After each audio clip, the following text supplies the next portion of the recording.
네, 여러분 안녕하십니까. 자, 오늘도 벌써 2월의 마지막 주를 맞이하였습니다. 자, 지난주까지 우리는 사무엘상 시리즈 5번째까지 끝냈습니다. 자, 오늘은 이제 이 구약의 말씀 시리즈를 계속 이어가기 전에 좀 잠시 옆으로 나와서 잠언 말씀을 통해서 우리가 삶에서 직접적으로 부딪힐 수 있는 문제들을 한번 생각해 보고자 합니다. 자, 오늘은 잠언 22장 1절 말씀으로 제목을 그리스도인의 명예로 잡아봤습니다. 오늘은 좀 명예에 대해서 한번 생각을 해보겠습니다. 자, 1절 말씀 짧으니까 같이 보겠습니다. 많은 재물보다 명예를 택할 것이요, 은이나 금보다, 같이 반복하는 거죠. 예. 은총을 더욱 택할 것이니라. 자, 세상에 많은 사람들은 돈과 또 그 돈을 가져다 줄 권력을 원합니다. 그리고 거기에 더해서 명예까지 누리기를 원합니다. 그렇죠? 네. 이 모든 것을 다 누리고자 인생을 걸고 사람들은 노력을 하는데 아주 그냥 영혼까지 팔기세로 살아갑니다. 보면은. 하지만 이러한 세상조차도 이렇게 돈과 권력과 명예를 좀 맹목적으로 추종하는 것이 결코 행복한 삶을 가져다 주지는 못한다 말하고 있습니다. 자, 오늘 본문 말씀의 핵심 단어들을 보면은 재물, 여기는 뭐 금과 은도 포함되어 있죠. 그리고 명예, 또 은총입니다. 그런데 세상은 이 돈과 명예를 모두 원합니다. 이 둘을 갖기 위해서, 그리고 권력을 필요로 하게 됩니다. 즉, 권력을 통해서 재물과 명예 모두를 취하고 누리고자 하는 것입니다. 그런데 특별히 오늘 말씀에는 은총이 더 추가되어 있습니다. 왜 은총이 더 추가됐을까요? 네. 자, 은총이 뭐죠? 하나님께서 내려주시는 은혜이죠. 그 의미에 대해서 이제 구체적으로 이제 설명을 드리겠습니다. 자, 우리 근대사를 통해서 이렇게 보면은, 근현대사를 통해서 보면은 많은 타락한 권력자들이 결코 짧지 않은 세월 동안 권세와 부와 명예를 누리며 지내다가 한순간에 몰락하는 과정을 우리는 역사를 통해서 보아왔습니다. 또 우리의 동시대를 통해서 많은 정치인들이 그렇게 권력을 탐하고 혹은 또 권력을 누리다가 급격히 무너져가는 모습을 우리의 눈으로 직접 목격하기도 하였습니다. 그렇죠? 네, 많이 봤죠? 특히 최근 한 10여 년 사이에. 자, 오늘 잠언의 말씀은 메시지가 너무 뚜렷해가지고 딱히 깊이 해석할 것도 없는 듯 합니다만, 그럼에도 하나님께서 오늘 말씀을 주신 이유를 한번 묵상해 보도록 하겠습니다. 그러면서 자, 명예와 관련된 말씀들을 이제 찾아보는데, 자, 그 전에 먼저 우리와 같은 보통 사람들은, 저 같은 보통 사람들은, 여러분들은 특별합니다. 저와 같은 이 보통 사람들은 권력 얻을 기회도 많지 않고 또 가능성도 없기 때문에 딱히 권력을 통해 부나 명예를 갖는 것 자체가 우선 현실성이 없어 보이기는 합니다. 그렇기 때문에 스스로 부나 명예를 선택하는 호사 또한 누릴 수 없을 것입니다. 왜냐하면 무언가를 선택할 수 있다는 것 자체가 바로 힘을 상징하기 때문입니다. 뭐죠? 네, 선택할 수 있는 기회조차 없는 거죠. 자, 오늘 본문 1절 상반절을 보면은 명예라는 말이 이제 나옵니다. 명예를 택하라. 많은 재물보다 명예를 택하라. 우리가 보통 이 명예라고 하면은 대외적으로 주변의 사람들이 나에 대해서 좋은 평판 같은 거를 해줍니다. 칭찬을 해주던가 좋은 평가를 해줍니다. 그래서 그거를 통해서 내가 자긍심이 생기고 자존감이 올라가죠. 예, 이러한 어떤 일련의 어떤 추상적인 가치 정도로 생각을 합니다. 대외적인 좋은 평판, 좋은 평가, 칭찬, 리스펙, 그것을 내가 받으면 그래? 이렇게 자존감이 좀 올라가는 거, 이것을 보통 명예라고 생각할 수 있습니다. 그런데 조금만 더 의미를 깊이 좀 살펴보면은 여기에는 도덕적 또는 인격적으로 두루 인정을 받아 스스로 자부심을 가질 수 있는 공적이나 성과 등을 나타내는 말이라고 정의되어 있습니다. 즉, 단순히 사람들에게 좋은 칭찬을 듣거나 인정을 받아서 느끼는 자존감이나 우월감이 아니라 거기에는 뭐가 들어가요? 도덕적 또 인격적으로 두루 인정을 받아야 한다는 전제 조건이 있다는 것입니다. 자, 그런데 하나님은 왜 이렇게 재물보다 명예를 선택하라고 하셨을까요? 네, 하나님께서 말씀하시는 정의하신 명예는 바로 이 후자죠.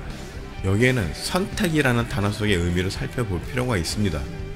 자, 아까 선택은 제가 말씀드릴 때 선택한다는 것 자체가 힘이라고 얘기를 했는데, 자, 여기서 오늘 본문에서의 선택이라는 단어의 이 원어를 보면은 히브리 원어를 보면은 니브하라고 되어 있는데, 이 니브하의 원어를 보면은 바하르라고 되어 있습니다. 바하르.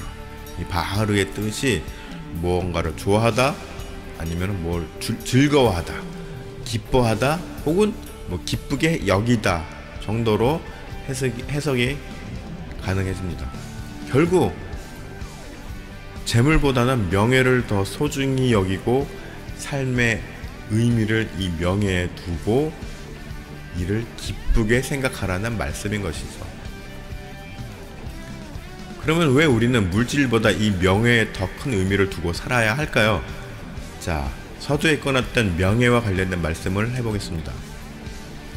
예레미야서 13장 11절을 보면은, 자, 여호와의 말씀이니라.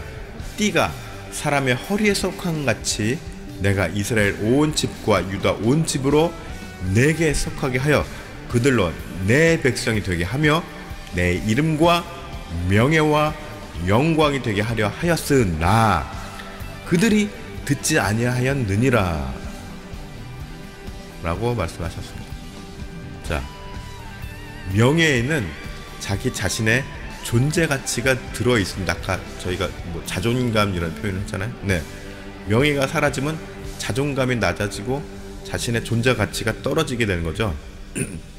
그래서 사람이 명예를 잃었을 때 심한 사람은 자살을 하는 사람들도 있습니다. 뭐죠? 나의 존재 가치가 이제 사라졌다라고 느끼는 것이죠. 그래서 자살하는 건데, 권력자들이 힘과 돈을 얻었으면 다 얻은 거나 마찬가지인데 왜 그토록 명예까지 얻고자 하였을까요? 뭐냐면은 이 명예는 권력이나 죄물을 취하는 과정에서 어떤 거기에 명분, 당위성이죠. 명분과 의미를 부여해주고 또 가치를 심어주기 때문입니다. 그러니까는 저 사람은 저렇게 권력을 얻을만해, 재물을 얻을만해, 리스펙하는데 이 명예가 따르기 때문입니다. 붙기 때문입니다. 그러니까 세상 사람들도 그걸 아는 겁니다. 돈과 명예는 있는데, 아니 돈과 권력은 있는데 명예가 없어. 사람들이 나를 무시해. 내가 돈도 있고 권력도 있는데. 그러면 그렇게 큰 의미가 없다는 것을 세상 사람들도 알고 있다라는 것이죠. 그런데 재밌는 것은 재밌다라기보다는 굉장히 중요한 말씀인데, 예레미야 13장 11절에 보면은 바로 이 명예가 하나님으로부터 나온다고 말씀하시는 것입니다. 즉 명예도 우리가 은혜를 받고 은총을 받는 것처럼 하나님으로부터 나온 명예를 우리가 받아서 누릴 때 진정한 가치가, 나의 존재 가치가 높아진다는 것입니다. 명예도 하나님으로부터 나온다. 자, 예레미야는 이제 막 교만함으로 하나님의 뜻을 거스리는 이스라엘과 유다를 향해서 경고의 메시지를 선포하고 있는데, 자, 이들이 부패와 타락으로 하나님의 명예를 더럽히고 있었습니다. 그렇기 때문에 이제 그들과 함께 하려 했던 하나님의 명예를 거두시겠다는 말입니다.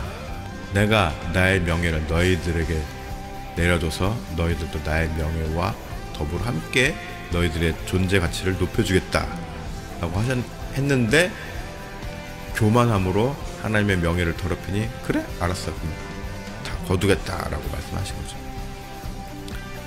금방 말씀드렸지만은 명예를 거두신다는 것은 곧 이스라엘과 유다의 존재 가치를 떨어뜨리겠다라는 것을 의미하는 것입니다. 결국 얼마 못 가서 이스라엘과 유다는 다 멸망해버리죠. 네. 자, 마찬가지입니다. 우리 삶의 가치는 내가 얼마나 많은 재산을 소유하고 있고 세상에서 어떤 위치에 있느냐에 결정되는 것이 아니라, 내가 과연 그리스도인으로서의 정체성을 얼마나 확고히 갖고 살아가느냐에 달려있다는 말씀입니다. 자, 1절 이제 하반절 보면은 은이나 금보다 은총을 더욱 탁할 것이니라. 자, 우리가 하나님의 명예로 더불어 함께하는 것 자체가 바로 은총이고 은혜입니다. 그리고 권력과 돈으로 산 세상의 명예는 신비루와도 같은 허상에 불과합니다. 다 느끼고 계시죠? 네. 한마디로 이 세상의 명예는 아무런 가치가 없는 가짜라는 말입니다. 설령 권력이나 혹은 돈으로 산 명예를 죽을 때까지 잘 관리한다고 할지라도 죽음 이후에는 돈이나 권력처럼 아무런 영향력을 갖지 못합니다. 자, 과거 지금 러시아, 이전에 구소련이 스탈린, 공산주의, 스탈린, 레닌 동상도 세우고 막 얼마나 추앙했습니다. 그때는 명예가 있는 것처럼 보였죠. 그런데 공산주의가 무너지고 나니 스탈린 명예 이런 동상들이 다 어떻게 돼요? 확 부서졌죠. 세상의 명예는 신기루와 같은 것이다 라는 것이 아주 단적으로 역사가 증명해주고 있는 것이죠. 오직 하나님으로부터 나온 명예만이 우리의 죽음 이후에도 영향을 주는 진정한 가치가 있다는 말입니다.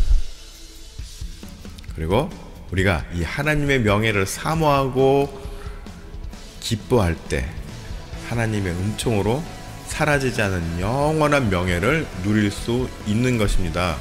자, 사도 바울이 했던 유명한 고백이 있죠. 빌립보서 3장 8절. 또한 모든 것을 해로 여김은 내 주 그리스도 예수를 아는 지식이 가장 고상하기 때문이라. 가치가 있다는 거죠. 내가 그를 위하여 모든 것을 잃어버리고 배설물로 여김은 그리스도를 얻고 하나님의 명예를 얻는 거죠. 이 땅의 것을 버리고 하나님의 명예를 얻는 것입니다. 또 빌립보서 3장 같은 장 21절 보면은 그는 만물을 자기에게 복종하게 하실 수 있는 자의 역사로 우리의 낮은 몸을 자기 영광의 몸의 형체와 같이 변하게 하시리라. 자, 예수 그리스도를 지금 설명하고 있죠. 네. 자, 예수님께서 우리가 잃어버린 명예, 아까 이스라엘이나 유다처럼 하나님께서 명예를 걷어가셨어요. 우리는 명예를 잃어버린 존재였어요. 왜요? 뭘로? 죄로 말미암아서 하나님의 명예를 잃어버린 존재였어요. 가치가 떨어진 존재였습니다. 그런데 예수님께서 우리의 이 잃어버린 명예를, 하나님의 명예를 다시금 찾아주시기 위해서 천국에서 누리던 하나님의 명예를 잠시 내려두고 이 땅에 오셨습니다. 그리고 하나님의 명예를 우리들에게 다시 찾아주기 위해서 매뉴얼을 주셨어요. 이 땅에서 이렇게 살아가야지만 너희들이 하나님의 명예를 다시 찾을 수 있다라는 것을 몸소 예수님께서 실천하면서 보여주셨죠. 그리고 죽으시고 부활함을 통해서 우리들의 실추된 명예를 다시 찾을 수 있는 막혔던 길을, 통로를 열어주신 것입니다. 네, 그 전까지는 막혀 있었어요. 그런데 그 통로를 열어주셨어요. 이 세상의 신기루와 같은 명예가 아닌 하나님으로부터 나오는 진정한 명예, 또 영원히 누리는 명예를 위해서 여러분들이 참 그리스도인으로 살아가기를 두려워하지 않는, 왜요? 더러는 두려워하는 사람들도 있기 때문입니다. 뭐 때문에요? 세상에서 내가 누리던 권력이나 세상에서 내가 가지고 있는 돈을 혹시나 잃어버리지 않을까? 내가 그리스도인으로 바로 똑바로 살고자 노력하다 보면은 세상에서 누리던 명예나 권력이나 돈을 잃어버리지 않을까? 두려워하는 사람들도 있습니다. 그러나 진정으로 그리스도인으로 살아가면서 하나님의 영원하고도 진정한 가치가 있는 이 하나님의 명예를 내가 누리기 위해서는, 얻기 위해서는 세상의 모든 그런 것들을 두려워하지 말아야 하는 것이죠. 네, 그 모든 것들을 두려워하지 않는, 그래서 참 그리스도인으로서 당당하게 살아가는 그런 성도들이 되시기를 축복합니다.